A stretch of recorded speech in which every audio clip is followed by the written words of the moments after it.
చూస్తున్నారు. ఇప్పుడు వచ్చేసి మనం లోనావాలకు సమీపంలో ఉన్నటువంటి బాజే కేవ్స్లో ఉన్నాము. ఇక్కడ చూడవచ్చు బుద్ధిస్ట్ కేవ్స్, పైన మొత్తం చెక్కతో అయితే చేస్తుంది. ఇటువైపు కూడా చూడవచ్చు ఎలా ఉందో కేవ్స్ అన్నిటి చుట్టూ చూస్తున్నారు కదా ఏ విధంగా ఉందో. ఇటువైపు చూడవచ్చు.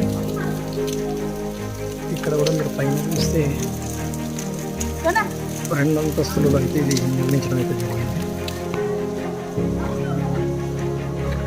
దీని యొక్క ఫుల్ వీడియో కనుక మీరు చూడాలనుకుంటే మాత్రం కింద ఉన్న లింక్ని ప్రెస్ చేయండి. మరిన్ని ఇంట్రెస్టింగ్ వీడియోస్ ఇలాంటివి చూడాలంటే మాత్రం మా ఛానల్లో ఉంటుంది. అది మీరు వెళ్ళక్కడికి తప్పకుండా చూసేయచ్చు. చూస్తున్నారు కదా ఏ విధంగా అవుతుందో. పైకి వెళ్ళేందుకైతే మెట్లయితే పెట్టడం జరిగింది.